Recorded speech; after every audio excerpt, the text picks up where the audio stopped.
Thank you for watching another segment of Central Valley Talk Real Estate, and I'm your host, Johnny Freeborn.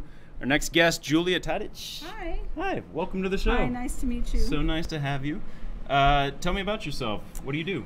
I'm a real estate broker and a lender. Okay. And so I list and sell houses, properties, help people buy properties, do loans for the properties they're buying, and that's what I do. One-stop shop. 24 hours a day. So you do the loans? 8 days a week.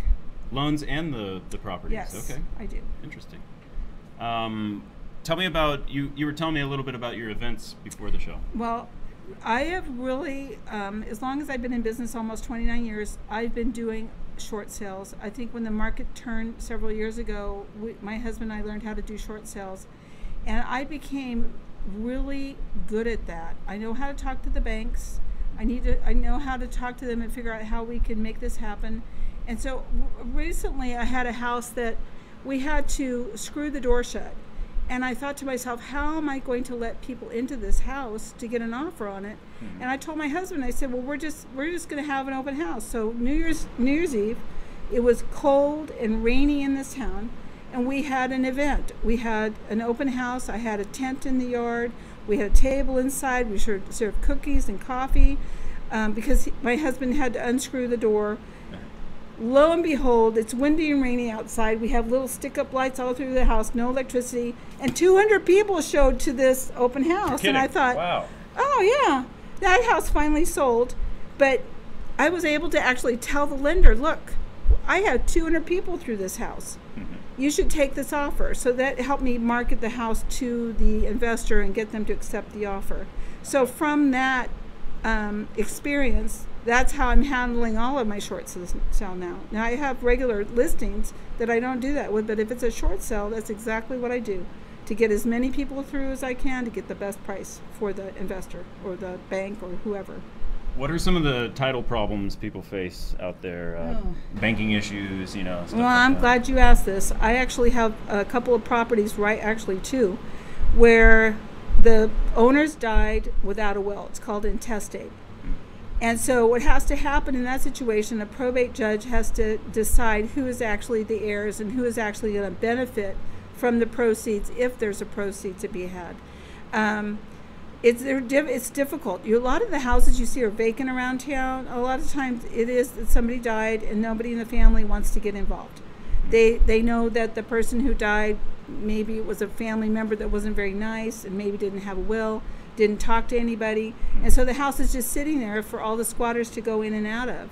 That is a real blight on this community. That's where code compliance was created to deal with boarding up houses and all of that stuff. Wow. Houses get burned out, torched. I've had that happen on a couple of properties. That's too but bad. Wow. That's just a part of my business, but you try to keep that from happening. And obviously we all live in a neighborhood where we know about a house that's vacant. And I'm looking for the owners of those vacant houses and trying to see if I can make a difference by transferring those houses out of their name into somebody else's name and possibly getting some money for the heirs. So they shouldn't be hiding. They should call me. Wonderful.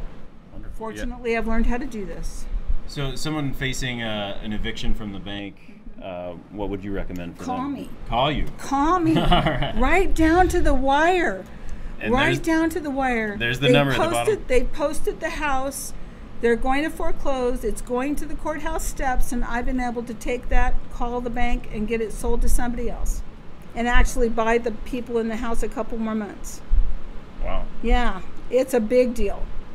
And what's good is I've done that many times, and so I'm completely confident that I can do that for you. So call me. Very good. Very good. Definitely. And are you on the internet website? Julie, my website is clovisfirst.com. Okay.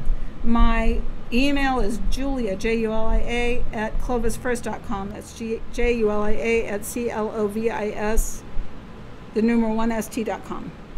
And I'm just in Clovis. My phone number is 323-2213 or 977-3583. I'm easy to get a hold of. I work 8 days a week, 50 hours a day. Absolutely. I'm up early, go to bed late. Call me, please. All right. You're putting in the hours, and I do it. I can tell you're a hard worker. Running my poor husband into the ground.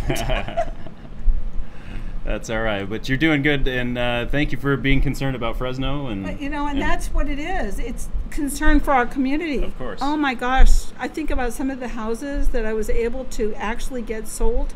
Mm-hmm. They're beautiful now. A Right. flipper bought it and fixed them up, and it was terrible. Behind that, we have meth in there and all kinds. We all know these stories Yeah. because we live in our community. They're all in our communities. Yeah. And it definitely puts a damper on any neighborhood that's taken part of. You know, and the biggest problem is when these flippers come in and buy these houses for $40,000 in a neighborhood where the houses are selling for $230,000, that hurts your valuation. Yeah. So, I own a house. I don't want to see that happen in my neighborhood. Right. I mean, nobody does. Right. And that makes it harder even for first-time home buyers. Doesn't that Oh, jack the price up? you got it. Yeah. You got it. Sometimes, possibly, maybe somebody with a 203K loan can buy one of these wonderful houses. Yeah. And maybe they can do the work themselves and actually gain the value. It's possible. I haven't had one happen yet, but you know what? It's possible. Yeah. Okay. Julia Tadich, thank you so much for coming on the show. Thank you for having me. And make sure and get in contact with her. She can definitely help you. And there's the email below. And make sure and rewind if you need that number. Thank you. But thank you. Thank you. All right. We'll be right back.